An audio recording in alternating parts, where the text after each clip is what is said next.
G'day folks, and welcome back to Max Day of Horsemanship again. And today we are going to talk about halters. I'm going to talk about, well, I got a couple here. I've got a web halter and I've got a rope halter, and I'm going to talk about the pros and cons of both of them. And I'm also going to talk about how to adjust them, because that's something I haven't talked about. I think I showed you once before how to tie a rope halter, but it's been a while. So we'll do it again. And in the process, we'll talk about how to tie them, and same with web halters, how to adjust them, how to attach them, because there's a few little things in those that I don't think everybody's aware of. And I'll talk about some of the very obvious do and don't things with rope halters. And this young lady here is going to help me out. As soon as she's done eating her vitamins, we'll get right back to you with a shot that'll show you. Hopefully, I'm going to zoom it in a little bit. And we're trying to get you a good shot of what I'm talking about, because, well, from a distance, you can't really see all that much. So we'll have to turn her around so we can see the other side and zoom it in a bit. And, well, get back to you in a minute and I'll show you all that stuff. Okay, we're going to start off here talking about web halters. And this particular one has a feature on it that a lot of them don't have, which is why I'm using this one, because I want to show you something here.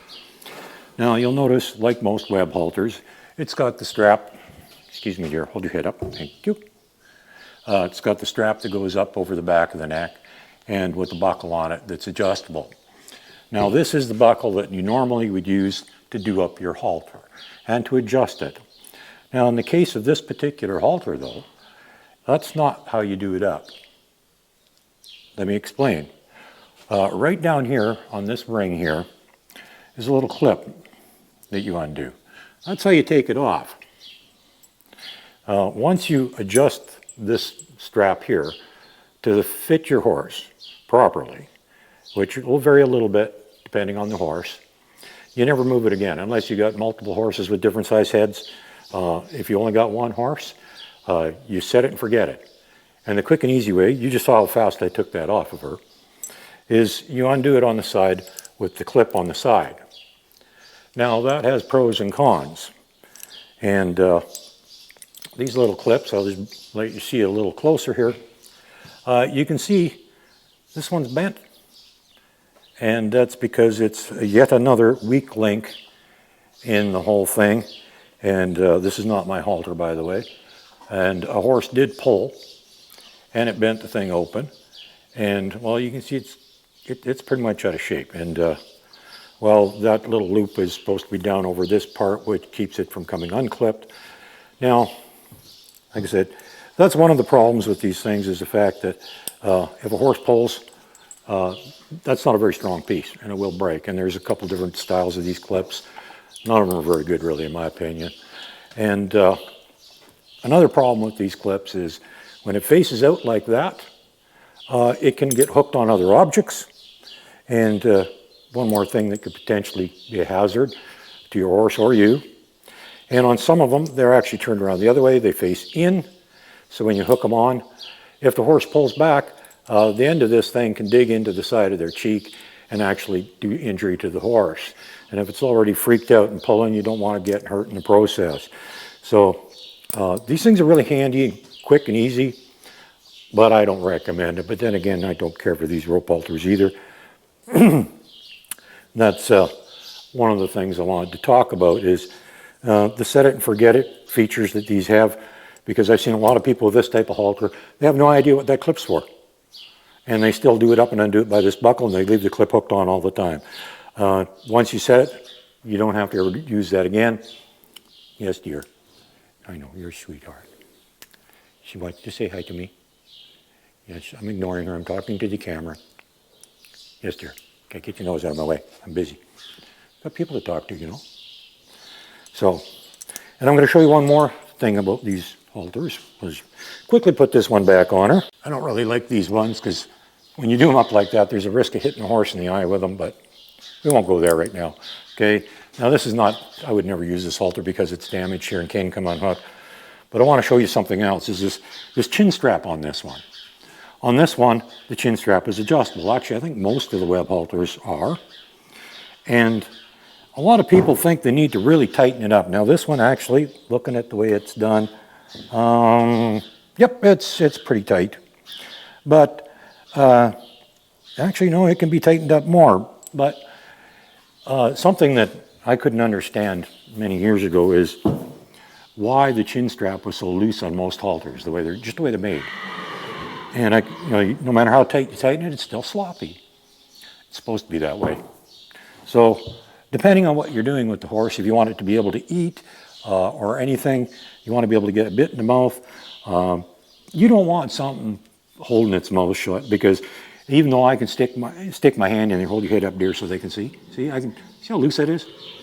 I can easily stick my hand in there, and even though I can do that, actually, she couldn't even open her mouth all the way with that thing on there. So that's not the way I would do it. But depending on what you're doing, if your horse never needs to yawn or eat or anything while you've got the halter on, up to you. But I just want to let you know, they're sloppy fit for a reason, okay? They're supposed to be that way. And so when you're adjusting it, I can't really tell you what is an accurate way of setting it, but, well, having it clamping the mouth shut is not right. There's only certain things that, certain disciplines, people like to have a horse's mouth strapped shut, and they have what, I think they call it a flash nose band or something, basically clamps the mouth shut. Horrible idea. Don't know whoever came up with that silly idea, but they want to keep the mouth shut. I'm taking this silly thing off. I don't think she likes it. Now I'm going to go back to the rope halter, which is my tool of choice. But it does not come without issues as well, and I'm going to talk about that. So now we are back with our rope halter, which I've sort of kind of got on the horse, but it's not done up yet, because I want to show you how to do one of these things up. When you bring the rope over, first off, don't flip it over. Reach over and grab it, because if you flip it around, this end is long enough it could easily hit the horse in the eye, and if you've got a particularly worried horse, something flinging around by its head might get it upset. So don't flip it over, reach over and grab it, bring it over, and then you hold on to it like this. And now these two ends are together. Not all of them are. I'll talk about that in a minute. But first I'm going to talk about tying it. Take the loop here that you're going to tie to, and you can open it up a little, make life easier if you want. And then you stick that through and pull it down. Now here's where a lot of people make a mistake, and now don't feel bad, I've done it too, is the wrong way to tie. I just got to get a little mane out of the way. And the wrong way to tie is up here, above the loop. Now I can close that up, down like that. You think that looks okay, it's not. This knot will tighten up. And, well, in worst case scenario, if the horse pulls or something like that, you may end up using a knife to get your halter off. And then you'll be buying a new halter. So not how you want to tie it. What you do want to do is you want to go below this loop. You go down through the loop, and you go just holding it in place like that. You go around the loop. Can you see that? You see that okay? Oh, okay. Stop moving, dear. And when you come back around behind, you come through this like that. And basically, same knot you did before, but you're doing it below this loop. Now, at this state, if the horse was to get in an argument with you and pull and fight and everything else, and she's not moving very much, by the way, but it's just enough that because we're zoomed in so much, it looks like she's moving a lot. She's not. She's being a good girl. But this knot, even if the horse pulls, and it does tighten up, which it can snug up on you, but I can assure you, as simple as that knot is, you could tow a car with it. But if it does tighten up on you, all you got to do is bend it down, push this loop back like that, and all of a sudden it's loose. That's it. Doesn't matter how much the horse pulls. Now I'm going to show you a couple other things about these things. Well, actually, this piece here that comes over her neck. I'm going to talk about that. I'll just take it off her because she's not too happy with this thing on. I don't spend much time with a halter on her. So, but now it's hard to get good halters, and most places that you buy them from, well, they source them locally and they're handmade, and consistency is horribly lacking, and so you got to really watch the. I've got some that are so limp you set them down and they turn into a pile of spaghetti. I got some that are so rigid you can't even tie a knot in. A lot of variation, unfortunately. But one of the things I want to talk about is this end right here, because this is something you'll also find a lot of variation in. a lot of them come with the two ends together like this. But there's a couple of different ways of putting them together. Some of them have something around them that looks similar to a heat shrink tube that's been shrunk down. Some that I don't like, although there's one company in particular I can think of. They actually make really good halters, but for some reason they have chosen to use metal crimps on the end. And that's not unusual. I've seen quite a few halters where they use metal crimps on the end. Downside of that is anything metal or hard or sharp on the end, like I said, when you're putting it over the horse, if that hits the horse in the eye, you're going to do damage.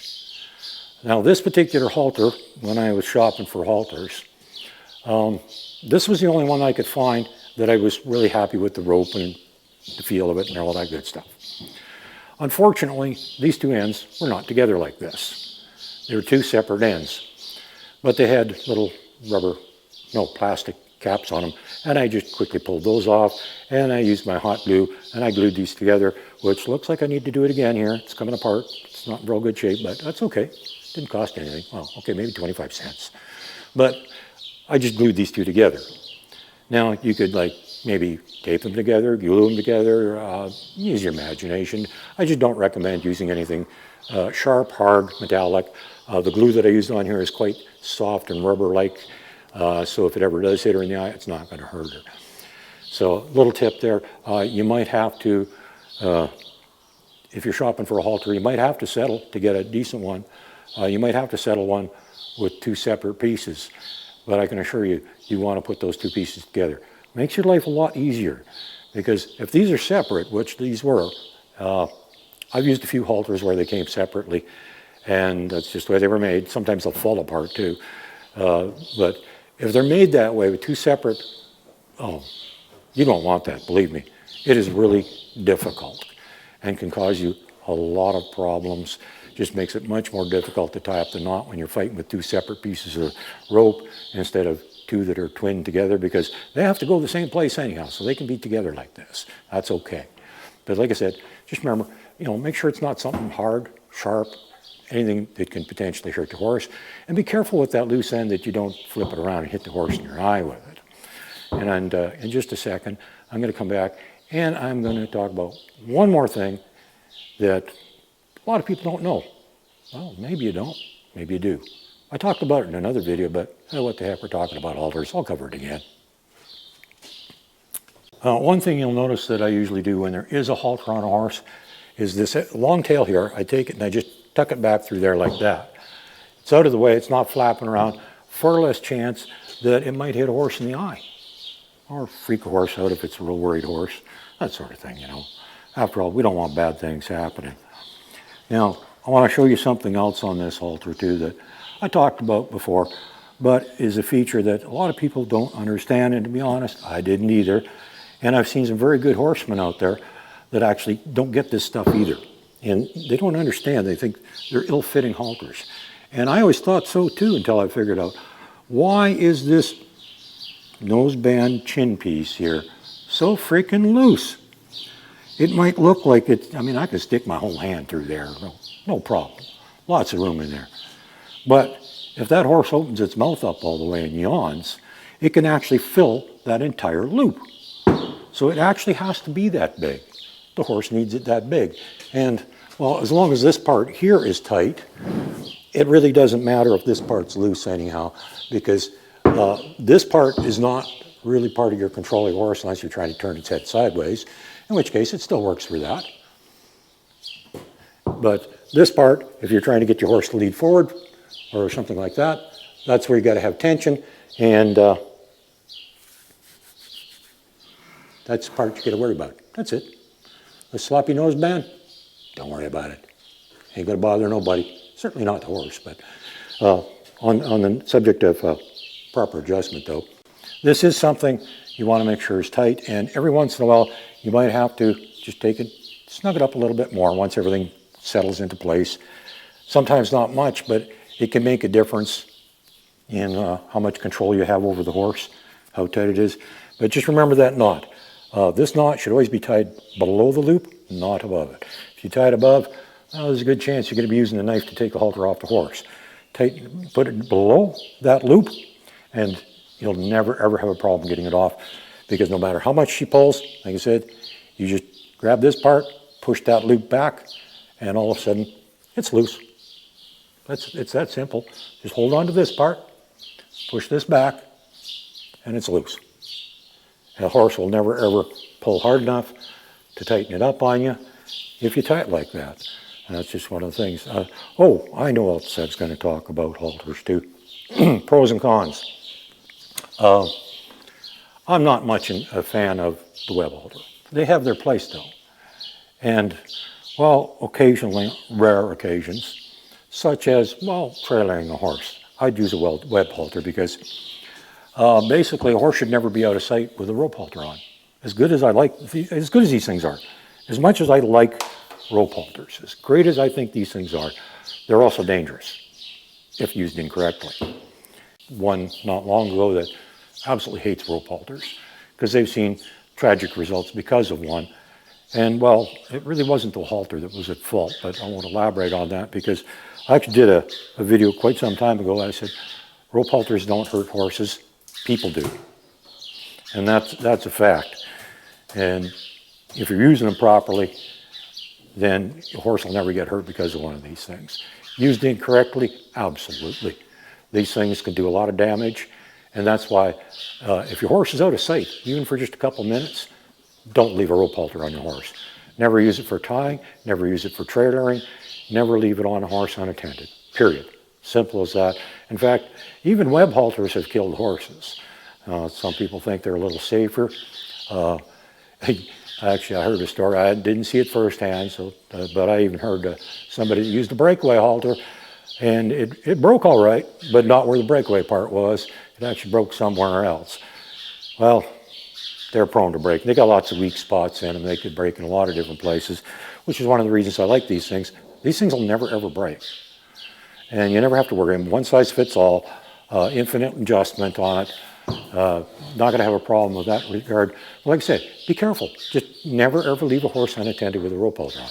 There's nothing wrong with them, only if they're used wrong. And one more thing I just want to throw in.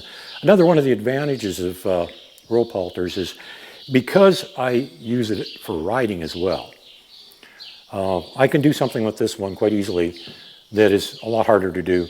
I won't say it's impossible. There's ways of doing it, but I won't elaborate on that.